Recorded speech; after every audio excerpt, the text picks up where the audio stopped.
if I can be my essence, that's enough. And up until this moment, there was a shame in being my essence because I thought it's some part of me that's not enough. It's not good.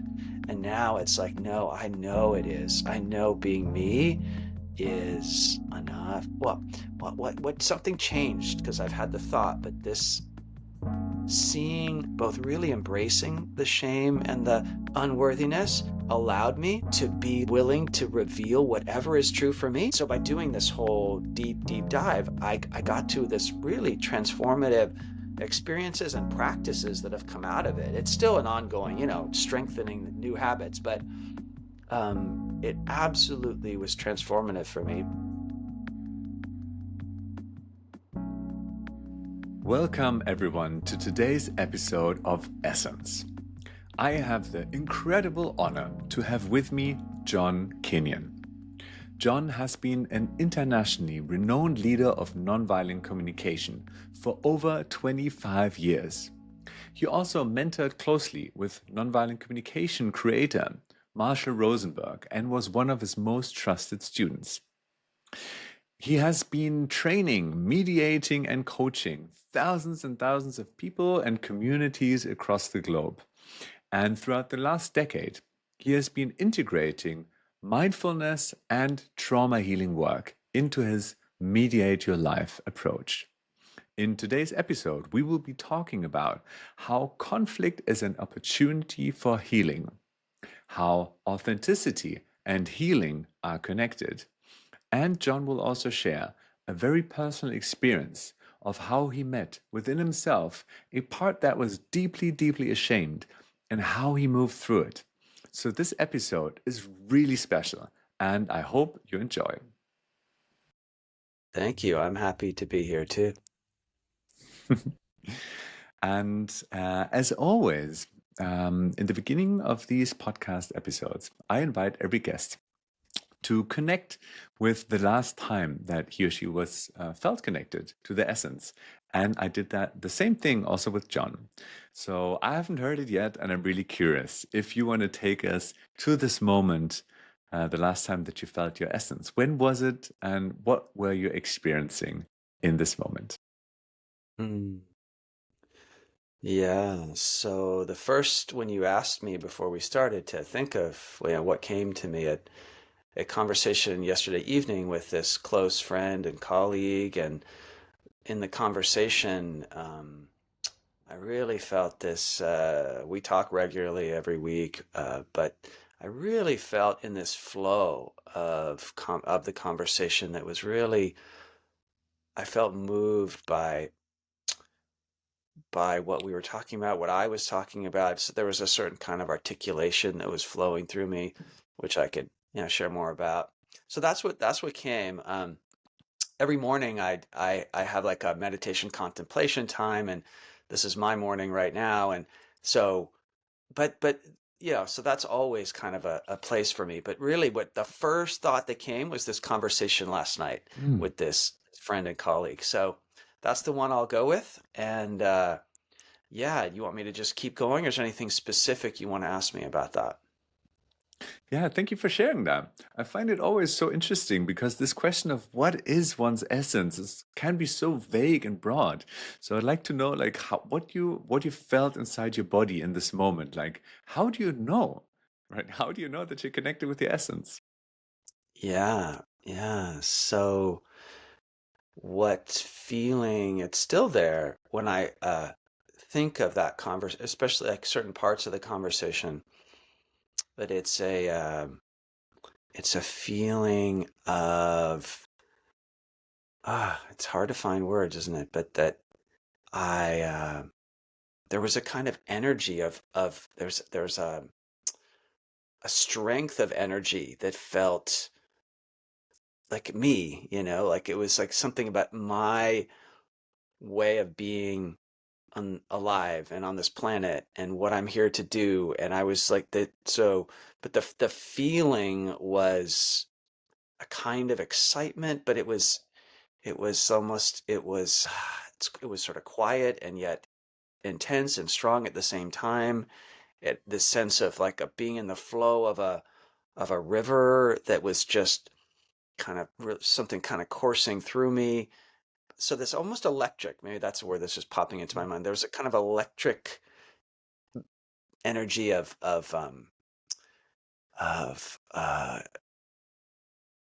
there was a sense of truth, a truthfulness. Like I was speaking something that was really true about my essence, about me, about what I care about what I'm passionate about.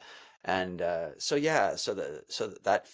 feeling of energy in a way of that was very, very warm and pleasant, very um I felt really connected to this person I was talking to, but beyond that, just that sense of being connected to everything. So those are some of the words trying to put to it. Thank you so much for taking all of us into this moment. I can feel it. I can feel like this electric vibe in the air and this aliveness. And you were speaking about that you felt connected to your passion and purpose. And what is it like for everyone listening? What is it that you're currently passionate about? Well, we were talking about the state of the world, which I like to think about a lot and focus on, um, not just the internal interpersonal level of things, but the macro level as well, socially, politically, environmentally, just how all those really kind of meta level events impact us as individuals, and sort of talking about um as things maybe get more and more difficult and challenging, the crises of the world getting stronger. And I was talking about this image that was coming to me of yeah, we were particularly talking about, like, here in the United States, there's the politics is what's it's all over now, but it's but here in the US it's particularly polarized and seeming like almost getting to the absurd of certain things that are happening at this point. But we were sort of talking about, like, Donald Trump is about to be inaugurated into coming back into the office of presidency, and um and just like what's going to happen, how what's life going to be like as these kind of changes, they've already started even before, leading, once he got elected, and even, the last number of years and all. But I was talking about um that the sense of, well, there's a number of things it could take a little bit to unpack with you, but one of the pieces of it was this vision that I have of almost like two, like the people that uh I think of, like, I imagine you and me and what we're dedicating our life to, that has to do with really experiencing the unity of our humanity, of all, and connection with all life of this planet, and how to serve that life, how to be caring and loving for and honoring of life.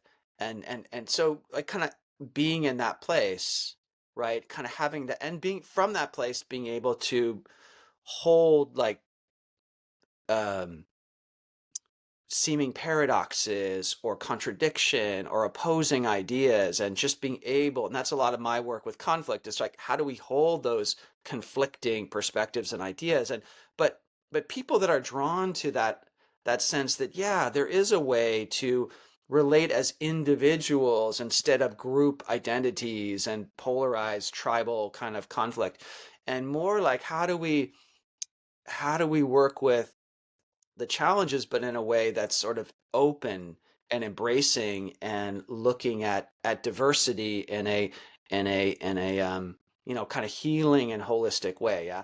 So, and then there are folks that are not in that place, to varying degrees, that in a more maybe competitive or warlike or dominating, or even certain ways of resisting domination and oppression, and but kind of caught in this us and them, and the fighting against the other that is kind of somehow the enemy, and all that, right? And but also the maybe the addictions to a certain kind of power and wealth, and without caring about the whole. Yeah. So I just see that there are kind of folks that are going more and more in both of either of those directions, and there's a lot of gray area in between, but kind of generally, right? And the vision I am having is like that those of us that are really drawn to this sort of universal embrace of each other, and still within that, not cooperating with things that we think are destructive, and how do we keep trying to create better and better things, but we'll come, I have the sense we'll come more and more together in community. And it's been happening for a long time, but I feel like there's this acceleration, especially through technology and maybe just the evolution of our consciousness, of all the people around the world, and you and me, and having this conversation, we're like part of that, like the networking, the coming together of these individuals all over who have this kind of common vision of our underlying oneness and unity, even though, and honoring our individuality and different, uniqueness. So I just feel like that's just gonna rise up so strong and so fast. But at the same time, those that are kind of in a different mindset, that also is rising and getting more intense and destructive and oppressive in certain ways. And so it's a scary time.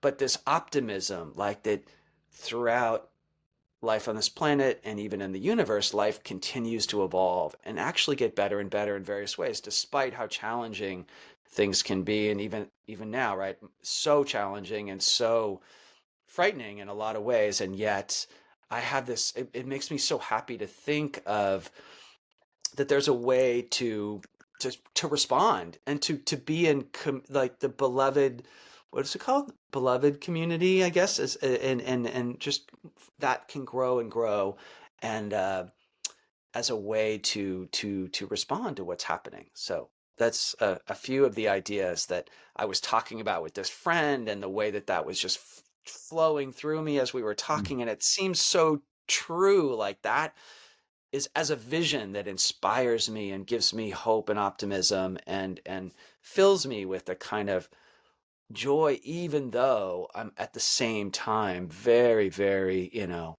much looking at how sort of overwhelmingly difficult the circumstances are, already, and like here in the California, these fires are raging.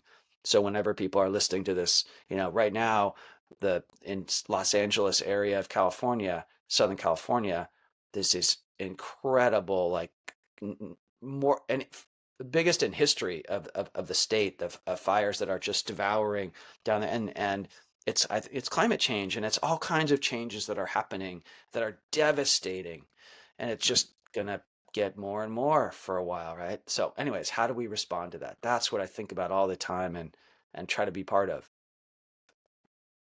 Oh, beautiful. Thank you, John, for sharing this. I feel deeply your passion in this. I feel this optimism, this longing to act and to change something and to cooperate and to see yourself and us as part of something larger, some a larger organism that needs to collaborate in order to meet these and hold these contradictions at the same time, while staying anchored in this sense of truth that you also described in the very beginning. And I was wondering, like, in all these changes and transformations and all these conflicts and contradictions, how do you stay connected to this vision, to your inner truth, to your passion? How do you do that? Ah, I have so much to say about that. So hopefully I Go can for be it. can not try to say all too much all at once, but I'll try to unpack it slowly with you. There's a So I've been involved with nonviolent communication for about 25 years. Uh, and for my own work that combines nonviolent communication with mediating conflict, and like mindfulness and consciousness work, that for about over 20 years. Mediate Your Life is the name of my work. And at the center of that, there's an image that for me really captures the heart of the work, the essence of it, which is, so in mediation there are three chairs. There's the chairs that represent any two sides of conflict, including internal conflict, the two sides, and then a third side that is holding this kind of unity perspective, this ability to empathize and hold the complexity, the duality, the polarity. And that three chairs for me really, it creates this triangle. And so the image of a triangle, and um, and then around the outside of the triangle is a circle that, to me, that creates this image, overall creates a compass. And around the circle is the four basic components of nonviolent communication: observation, feeling, need, and request. And that those are like, that in this image, this metaphor in ways, it's those are the compass points. And so instead of north and south and east and west, it's these four basic components of not just communication for me, but they're like levels of human experience, of how we, like almost like dimensions of experience, what we can observe, how we, what we feel in our bodies, the needs that connect us to the universal kind of interconnectedness of everything, and then request that is about a kind of loving action that we can take from being connected to that deep universal place. So that image, and so it's a compass, like a compass. And my work is also about navigating these territories of different kinds of conflict. But this image to me symbolizes that, holding the triangle that holds the duality and the unity of life in one, that's one, that in our differences and individuality, there's always that underlying, we're all part of a larger whole. um, we're all created out of the same energy. There were different forms of, yeah, and yet that energy, that oneness, is always in us as individual beings. And that, holding that together, I feel it's so powerful that we can both really honor how we're unique and different, and we can also feel that we're part of the same wholeness. And that, now I lost track of your initial question, but that to me is like, as what I practice every day, um, is remembering that, and then using those four components, and that circle that goes around of the compass. To me, that's a universal arc, like a journey. The hero or heroine's journey is to kind of go down from what we're experiencing down into the depths of our bodies, and what's difficult and painful, and all the what's so hard in our in life, and we go through that down into what's universal, to the needs, and to that sense of opening into how we're all essentially the, part of this same life, that kind of grounds and heals and connects. And then we go back up the other side into this action that comes from love and empower and kind of uplifting energy. So that, I just, is it's a guiding, a way, just even through an image that reminds me of that journey. And even what you and I did a little breath work at the beginning, just every breath is that kind of a breath that goes down and then up and then down. And so whether it's one breath, or it's a day, a week, a month, a year, a lifetime of making that journey, down and then up, and that it's ultimately in the center of that image is this triangle that to me represents the duality of our differences being held in a unitive way, and they always go together, the unity and the duality. So that's my practice, to kind of keep reminding myself of that, and bring that into my own difficulties and healing of my own, you know challenges that I carry, and how to help other people. So I feel like as a guide, I think of myself more than anything as, like, I love being a guide, that we go through these journeys into these difficult territories of conflict, and like just going up the mountain together. And but this compass, this really is a touchstone for me that sort of it captures the essence, with the essence of my work, of what I um, how I want to contribute to this world. So a lot in there. I don't know find what it you want to beautiful. do with all that, I but I find it really, really beautiful. And what I love about it is also the simplicity, a simplicity of the framework, of the approach. And what I love so much that you were sharing your own personal practice, how that connects to your contribution to the world, to how you want to see the world, how you want to see other people come together with this consciousness, awareness that we can be ourselves and part of something bigger. We are individuals and embedded in a wider frame and network.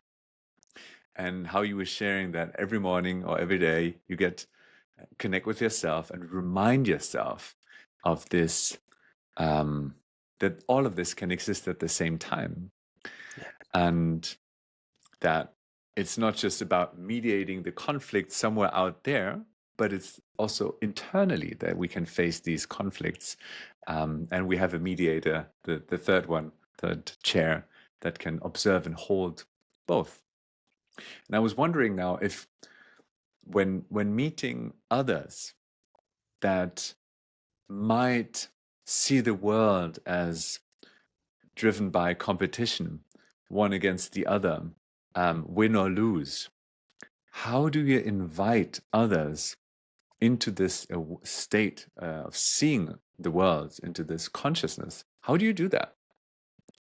wow, that's such a big question. How do I do that? Yeah. Well, I said that there's a way that works.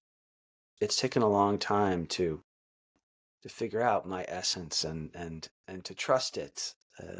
I think others have seen it much more than I have, but it's that when I'm with people. So I think of my work as both for each of us as individuals to be on this journey, navigating the challenges we face and how to do that, but also, yeah, to be able to help other people, to be a guide, to be like a walking the path together, and sort of having dedicated my life to understanding some of that landscape, and seascape to get through those really difficult places to the other side, where things open into new possibilities and deepening of connection, and maybe and healing. So that word healing has become more and more important to me. I think it's always been kind of part of the essence of how I am with people. I'm really liking to go into the that I see conflict brings up a lot of the pain that we carry. It's the differences where we get stuck, but also the deeper pain that's part of conflict, the hurt, the woundedness, right, the traumas, and to bring healing into that, so that conflict is an opportunity to heal. And that's hard to remember when we're in it, because we want to get away from it, or we want to just fight the whoever we see, or fight with ourselves or something. But even but even trying to remember, like, yeah, there's something that this situation, whatever it is bringing up, that there's a healing that can happen. And for me, healing just means we finding that wholeness again, that we're um, when we experience emotional pain or things that have that impact on us, things get kind of frozen and cut off and separated, and in a divide, where internally or externally, right? So that the healing means, I think it's that reconnecting to the larger fabric, so of within ourself and others in the world. So that's a big part of how I love to be with people, just to bring that.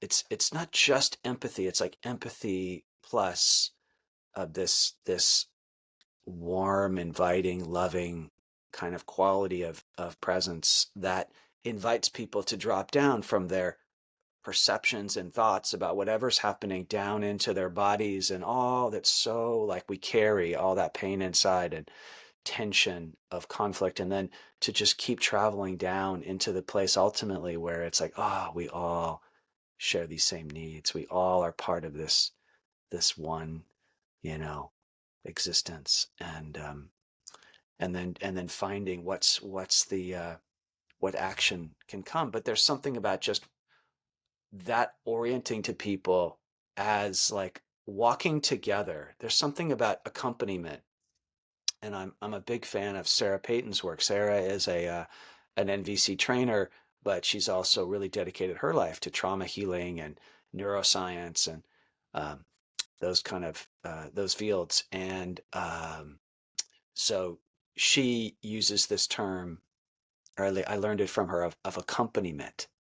And so accompanying uh, another person in this case, or even in a conflict between more than one person, right? I mediate a lot between it, but I think of it now as I'm accompanying each person and how they can try to ultimately reach towards each other.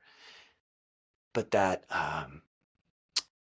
being willing to go there with them, and it means being able to go into my most painful places, which I've been doing for a long time. And more recently, I could tell you a bit of a personal story of some deeper healing work that I've done more recently. But it's this, to me, it's like and it's almost like a cliche, but now I really get it in a such a deep way of what it means for me to be willing to go to those places inside myself in order to accompany other people there.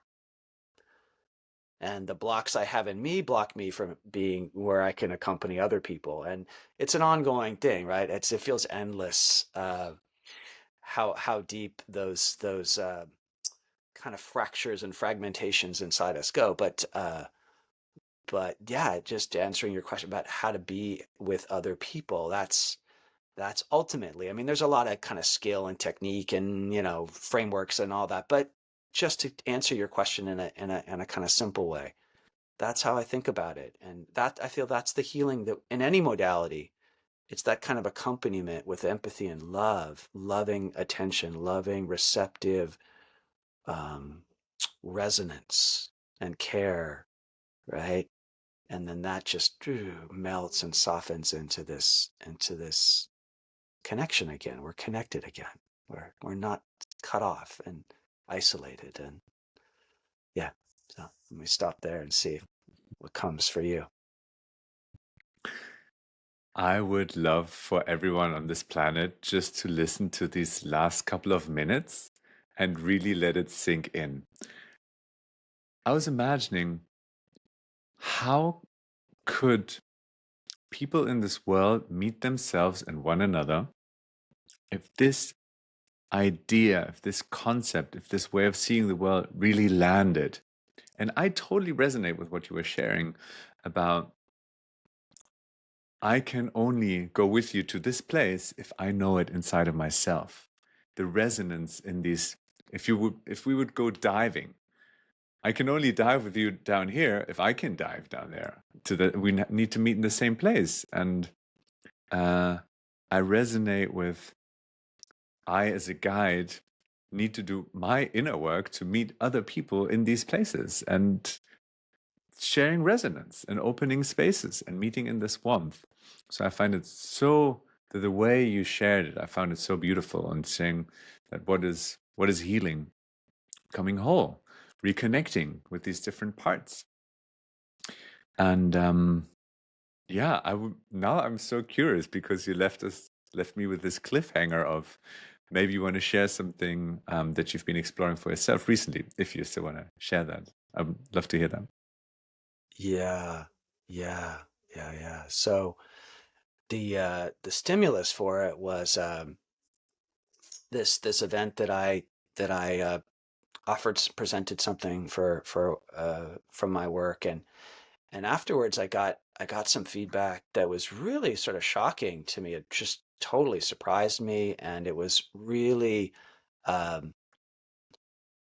there was a harshness to it and and an intensity of it that really just went way down into a place that I was like, okay, there's something really deep here for me to work with. And I just used this opportunity of on one level, it was just like, yeah, we're out in the world, we're doing things. Sometimes we get stronger, harsher feedback or whatever. But this was like one of the more difficult, uh, just because it was so surprising. I was not expecting it in any way, and it was like really, really intense. So I used one of the processes of my framework approach, which is about receiving difficult feedback. And but what I did with that is I ended up going back to well, because what came up was intense shame. And I've been aware of shame for, actually there's a long time when I didn't really relate to that word. I was like, yeah, other people feel shame. I don't really feel shame that much. And unworthiness was kind of, yeah, or low self-esteem or those kind of I'm like, yeah, it doesn't really apply to me so much, yeah, maybe a little bit, but right. But I in this experience, and maybe because of, where I'm in my life and the work I've done up to this point, but I was just really like, wow, I'm really feeling a lot of shame about this. It's like bringing up so much. And so I went to the source. I ended up actually just synchronistically, there was a family friend visiting over the holidays, and she does a certain kind of healing modality, healing therapy. She's a therapist, and EMDR is the approach. And I've known about that. It's a eye movement desensitization process, been around for a long time. I've known about it for a long time.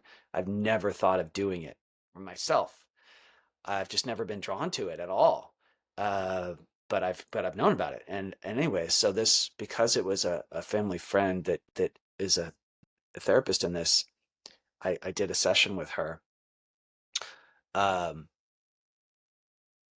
and I used it to go back into my early childhood where um, my mother took her life, committed suicide when I was 5.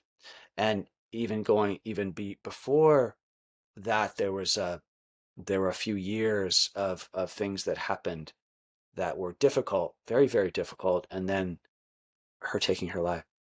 And there's a certain story that I had in my mind about that. And as when you're a young kid, and it's incredibly common. I think it's almost like that's just what happens is you think it's your fault as a kid. You just, oh, if something really bad, it's me. It's like something wrong with me. So this shame, this intense shame of like, I'm bad. That this happened because I'm bad and I wasn't good enough. And that's why all this happened, you know. So I went through this, particularly through this EMDR therapy. I went into this really a deeper place with that than I'd ever been before. And yeah,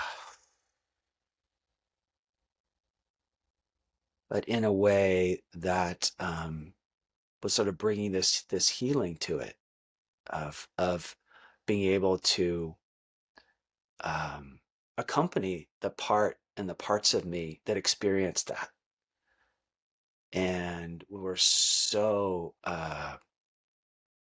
beyond overwhelmed with fear and grief and just the intensity of that whole experience. And so to be able to um, with the help of this therapist too, that she accompanied me. She was amazing, and she just went there with me to be exploring the the story that I had, the narrative that I'd constructed as this young boy. Um, um, and this conflict I've experienced with myself through all these years, a part of me that wants to be really confident and self valuing and having all this like, and then the part of me and parts of me that were just from this experience, no, I'm bad, I'm unworthy, I'm not good enough. And this all through my life, this inner friction between these parts, right? uh and but by going back into this experience, it opened up this possibility at this time in my life to reframe what happened and to be with the parts of me that experienced this in a different way. And then afterwards, it led to actually having a conversation with my dad and getting more information about what happened that I'd never gotten before. I've never asked certain questions, things I just took for granted or I didn't question. I started questioning, and then it helped me shift. Oh, it wasn't something wrong with me. Like I knew it at one level, but it something opened in how I could I could just understand what had happened in a different way, and I could process those feelings in a different way that I'd never been able to do before, to be with them. Yeah. So and I'll just share one more thing that came out of this was this, yeah, really embracing the level of unworthiness that I felt that I distanced from. I'm like, oh no, like I'd kind of intellectualized a certain sense of myself. But I also knew I could get very, like the shame could well up and all kinds of anxiety and nervousness of not being enough comes up all the time. But there's this way that I couldn't embrace that. I was so ashamed of being ashamed. I had so much shame about my shame and my shame about my unworthiness. And so this just said, oh, of course I have that. And I needed that to survive. And that I could just accept and be okay with, yeah, I have a lot of shame. I have a lot of unworthiness. And that came because of this happened. And it's a natural thing. And that, but now I can really be truthful and authentic with whatever is going on in me, because that's a way to honor me, because I've spent much of my life trying to manage connections with people, because as you can imagine, I'm terrified of losing connection the way I lost connection with my mom. And so where I would compromise some authenticity in order to please, and a lot of people do this, right? We accommodate and we please people and we try to be liked by people and we try to maintain connection with people, and we sacrifice our authenticity in order to do that. And it makes perfect sense. It's a survival mechanism. But I realized in going through this recent journey, you know, d- deep down in that dive, the metaphor of the ocean you used, really the deepest dive I'd done, that I saw down there in the dark, this light that came of, yeah, I can honor, by honoring the truth in me, whatever that truth is, however much shame I feel about it, or even honoring the shame, I can be authentic with that. I don't have to hide my authenticity. I can be willing to feel the shame or allow it to be visible, as long as I'm being me, the essence we started with, this whole what you're doing, right? If I can be my essence, that's enough. And up until this moment, there was a shame in being my essence, because I thought it's some part of me that's not enough. It's not good.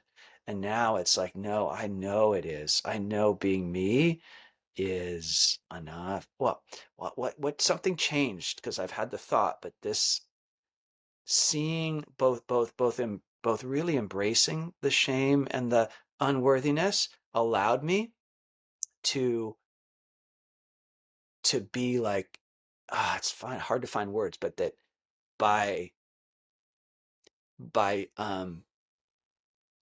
being willing to reveal whatever is true for me, however unworthy it seems, that's an honoring of the word. That's a way to honor worthiness in me by risking disconnection, willing for people to disconnect from me, willing for people to not like me. And I was like, oh no, I can't, right? To like, no, that's a practice I can really do to, as long as I'm being authentic and truthful, right?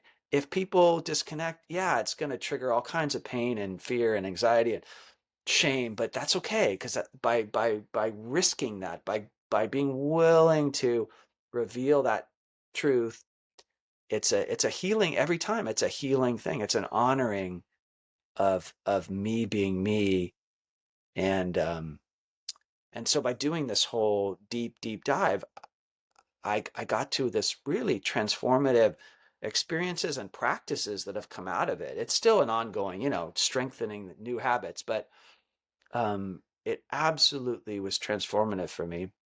And I used this kind of conflict came up with this feedback I got as a way to an opportunity to do that. And if I now I feel like I have even way more capacity to be with other people, to go to even deeper parts of themselves, because I was willing to go into this territory that was just terrifying for me and didn't even know how to get there in some ways until this circumstance came up, and I was ready for it.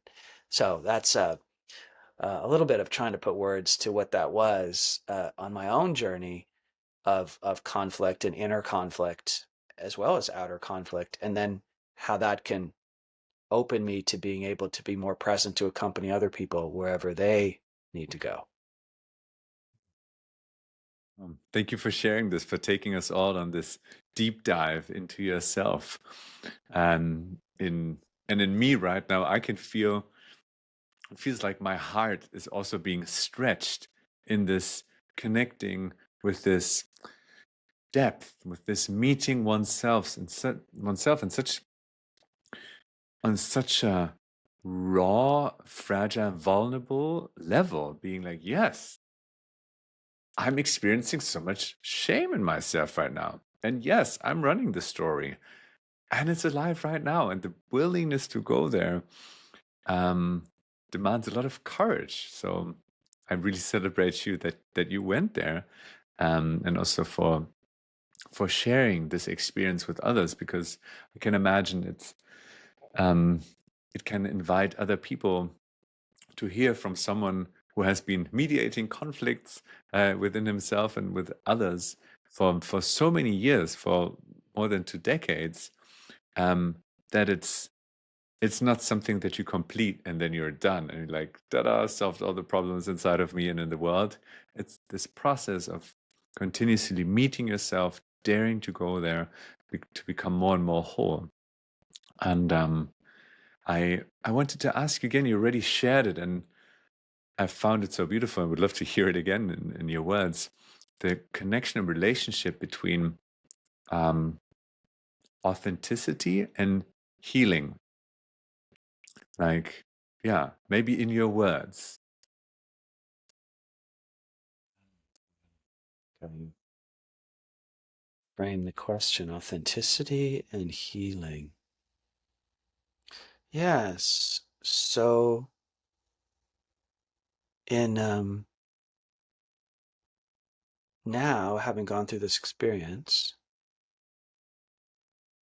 when the fear comes up of being more honest or vulnerable or truthful about something, and that anxiety surges up and that sense of shame, and I can recognize it more as, oh, that's shame again. That's that shame. That's that place.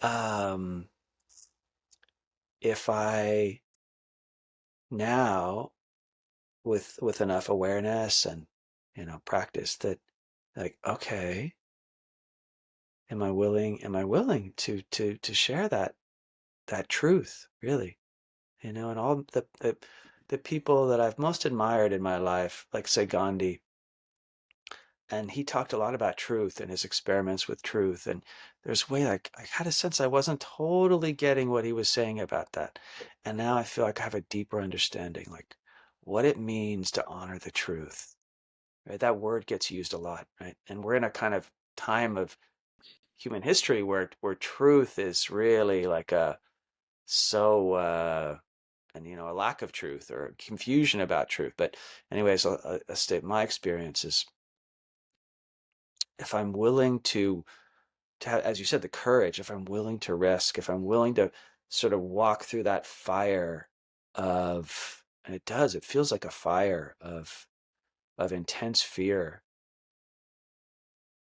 um, and still be willing to stay with that truth somehow as best I can, the honoring of that in me feels healing. It heals. And I like to honor the part of me that doesn't want to do that, that's terrified. And it's like I really want to try to stay compassionate and loving and caring to those parts of me that are terrified to do that. And at the same time, I want to continue to try to walk into that fear and be willing to be that truth. And then when I do that, I just feel it, because it honors that, the enoughness that I want to believe in. I want to believe that who I am, who you are, who we are, just by being an expression of this universal being that we each are a manifestation of, right? And there's I mean, this is also a cliche, but I love to think about it. There's never been ever in the history of humans and life anybody quite like me and quite like you and quite like any of us. We're all like, and to honor that, to honor the enoughness of that, to honor the worthiness of that, the beauty of each of us, our essence, again, coming back to your theme, right? I feel like that every time now that I can do that, it adds to that sense of healing. It's a way to keep healing and healing the part of me that doubts that has this story of unworthiness and badness. So I don't even have to completely get rid of that. I just, over time, it's just a continuing to embrace through courage. And there's something about, yeah, it's not just a change your thought. And right now it's a hard won kind of thing each time to create that healing moment, and this combination of empathy and connection and care with the truth of expression, that then the healing feels like it just keeps deepening. And I just then that gives me a sense how I can be that for others, how I can support other people there, even at a nonverbal level, even at an unconscious level. It's just because my psyche is going there, I can sort of support other people's psyches to sort of be a space for that to happen. Yeah. So I don't know. How did I do? How was that for your question? Beautiful. It enriched this question also so much. It's because I also find that there are certain words that are just being thrown around all the time. It's like truth and healing and authenticity. And it's like, what is this? And if we, I found it for myself that, this very simple exercise, this practice, when someone does a muscle test on you, and then you hold your hand in a certain way, and they ask you yes or no, and then you say yes, and your arm is strong, push it down with the same strength, and then you say no, and your arm just goes down. And I've been thinking about this quite often and deeply in the last couple of days, because I thought, okay, you can muscle test and then you can find out certain allergies and something. But what that actually means is that if I don't live in integrity with my inner truth, I weaken my body.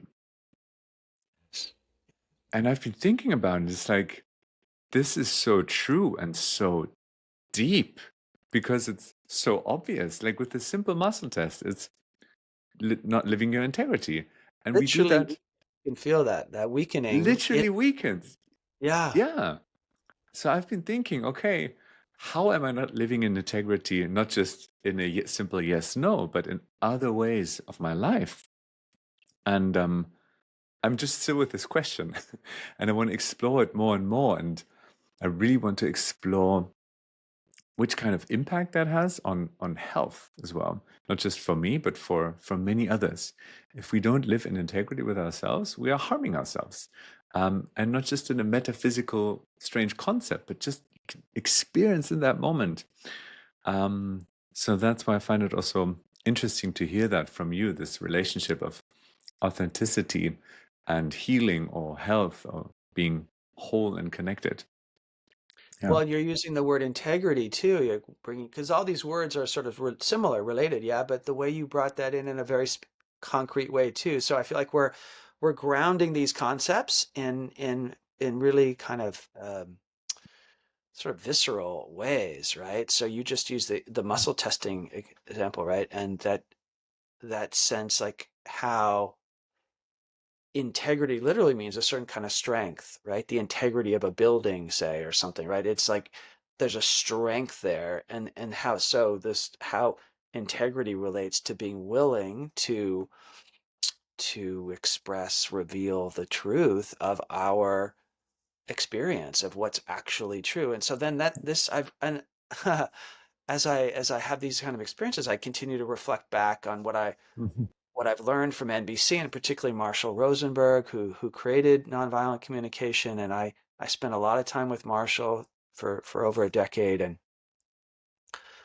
and so he these kind of simple truths that he would often speak, and why people were so drawn to him, and he had this kind of presence of things he would, yeah, say and do and be, but this um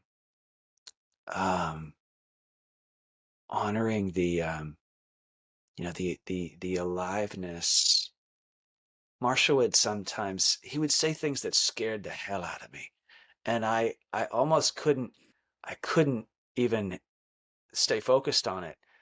Because he would say things like, um, uh, if I find the right exact words. Well, the thing that people often would hear from him if they've read or listened, but very difficult to do. It sounds at one level kind of easy, but he said, "Don't do anything unless it's play. Don't do anything unless it's play." Oh, that's nice. That sounds nice, right? But if you really think about that, if you really, and then he would say things even more at times, not as often, but at times he'd say something like, "I'd be willing to eat food out of garbage cans rather than betray a certain," no, that it's a paraphrase, but he had something about this willingness to live this integrity, this truth, even if it meant eating out of garbage cans. And he did something similar in his own life, where he would tell this story about writing clinical reports when he was a psychologist, and at some point he just decided, I hate writing these, I'm not going to do it anymore. But that meant that he wasn't going to be able to be a therapist anymore, because that was kind of required as part of his job. And so he left that job, and he ended up going on the road and doing what he did to develop nonviolent communication. But that and it for a while he barely made it. He was living out of his car, traveling around from place to place, literally living out of his car, and had very, very little money, and lived on the edge for a long time. But he was willing to walk that path, right? And so, um, and the great ones, yeah, the Gandhis, the Kings, the Mandelas, the all the people in history, men and women through history who have been the most courageous this way, standing for the truth of treating each other justly and fairly, and our needs mattering equally. That I want to tie this back to this question of the truth and living the truth, that it's built right into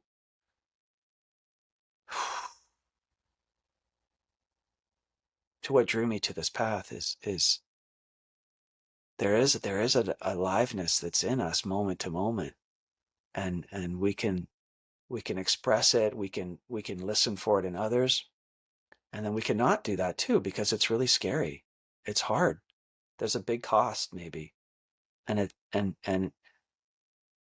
but to be a beacon of that, to be a you know willing to inspire ourselves and others with that, like that. But that's, I guess it's like I'm appreciating as I'm saying these words, like it's a really, it does take a lot of courage, tremendous courage.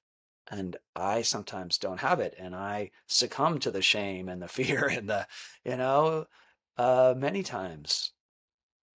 But there's something about, as we're talking, right, that it's almost like an affirmation of what you talked about, that there's, it's connected to our health and to the health of society, right? Because as society, we're so mired in not lacking trust in each other, and the truth is becoming so scarce in a lot of ways, or confused.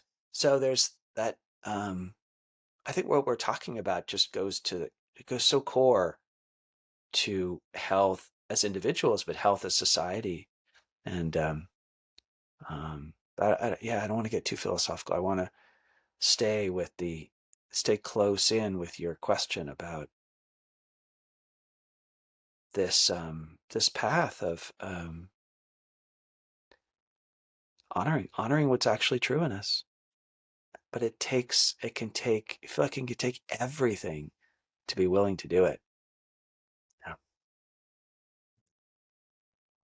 Yeah. Yeah, it fascinates me that you were speaking about Nelson Mandela and Gandhi and these others people, and I was thinking, yeah, it's true. I also admire them for their quality of courage and speaking their truth. And at the same time, I was connected with maybe a little bit of the sadness of, wow, we need to go back quite some decades to find one person, and then we go back two more decades to find another person. Um, and I know that there are many people in this world sharing their truth and walking this path. And I think I just hope that these inspirations also get seen and experienced and felt by others. I really hope that the world can experience this value of authenticity, the value that true connection to self can have. Um, Especially in this world where the truth is becoming more and more diluted, and the truth is becoming more of a marketing trick than anything else.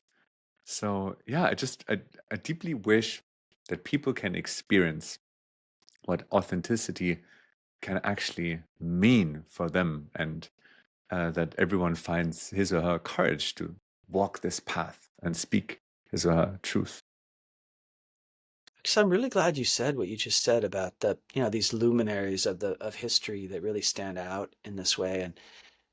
And as you spoke the words, I had this this thought that came of, well, maybe we're in a time now, and it mirrors what some other things I've heard related to this, but where it's not so much about just these individuals that are so like exemplary, but it's more of us, actually. So it's not just the few people that stand out so brightly, but it's the story I want to tell about what's happening now is, yeah, there's all this, in a way, sort of the darkness of, you know, where maybe there isn't the truth, and there's all kinds of um, harmful things we're doing to one another and the planet.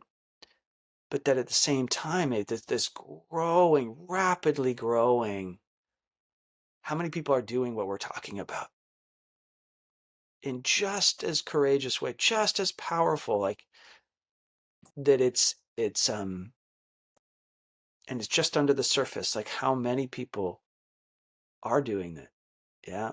Or at least walking towards that, trying, just like you and me, and we're, as imperfectly and fallibly, but still with that vision. the optimism, I guess, is like that it's happening on such a mass level now. It's not about the great leaders doing it. It's about the people doing it. Mhm. And then, yeah, there's a lot of people not, but there's more and more who are. And it's practice. It's not an all or nothing. It's not black or white. It's like it's this ongoing, you know, as we've been talking about, right? This continuing to kind of deepen and deepen down into it and being on that kind of journey. But yeah, I don't know that it feel again, circling all the way back to the beginning of our conversation and this conversation I had with my close friend and colleague last night. What I was trying to articulate in that moment, I feel like we've kind of come back to in a way of this vision of how with all this almost feels like a decay of unhealthiness in so many ways that we're experiencing, like a disillusion of basic values, good value, I don't know, so many things that feel like they're just kind of collapsing.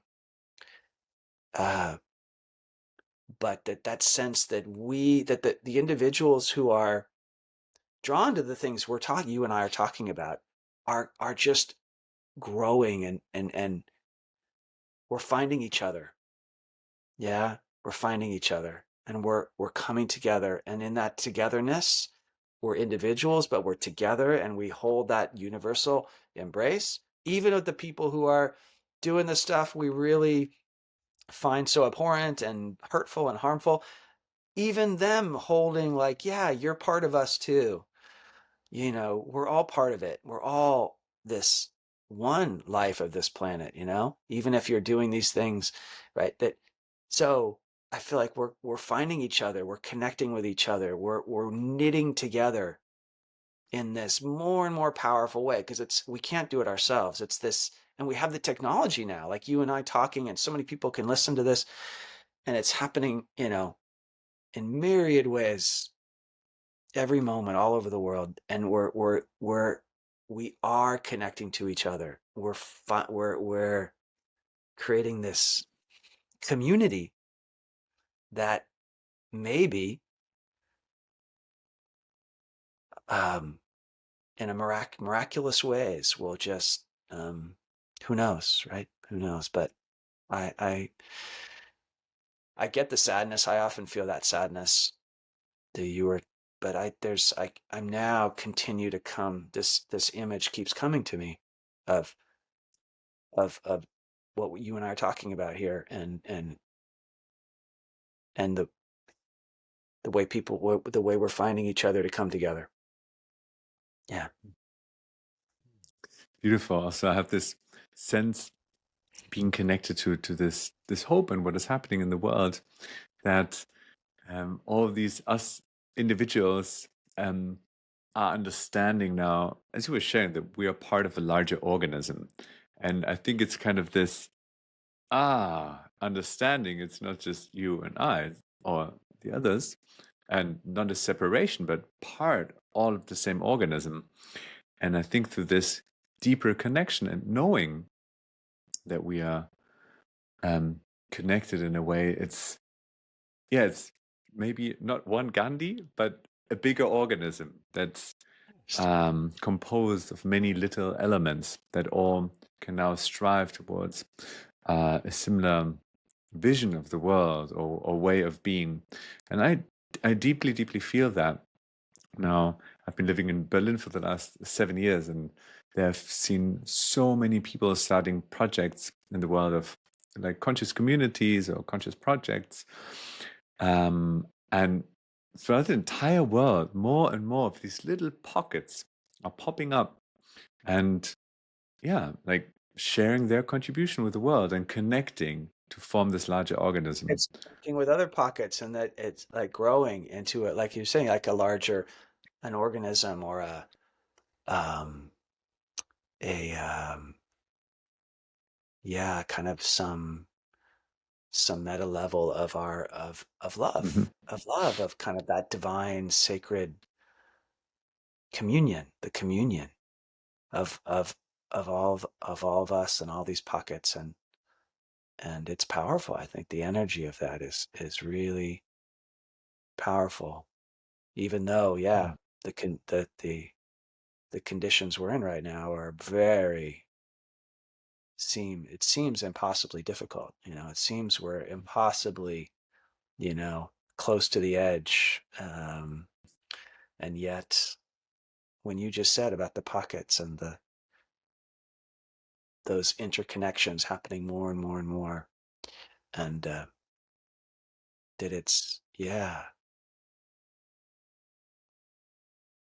yeah, it's beautiful. I love how you Mm. said it. Yeah, I actually love how what you said. Also, this divine sacred communion, and I feel that now our entire conversation has really come full circle from the beginning of you sharing this experience that you had with a friend, through what is it actually that connects us? How can we find one another? How can we find the truth and authenticity within the courage of doing it on, like, within ourselves, meeting us within us to meet others, and then meet in this deeper connection. So I feel that, yeah, our conversation is now coming to a supernatural close, and I'm very grateful for this, and I just wanted to give you like another opportunity, if there's anything at this moment that you still want to share, where you feel, oh, I would love to say this, or that people know that. Now could be a good moment, and I think then we just like close it off naturally. The only thing that comes is gratitude to you that you are doing what you're doing uh, in this regard, and that you're having these kind of conversations with people, and just what all else that you are doing um, to support the kind of things we're talking about. I'm just in touch with a lot of gratitude to you, and for this conversation. This has been really, really nourishing to me to talk this way with you, and the questions you've asked, and felt like just that we could, yeah, just there's something about how you accompanied me and the places I went, and the space you held, and how, this is your mission to support what we're talking about. So I just grateful to you, grateful to be here having this conversation, and the kind of, and what we're talking about, that to me gives some optimism to how difficult things feel right now. It's just so difficult for so many people, but I think there is a way to kind of legitimately focus on what can bring us a sense of connection and meaning and purpose, and even optimism of what's possible that seems impossible. So thank you for your part in that. Thank you so much, John. And for everyone else, see you in the next episode of Essence.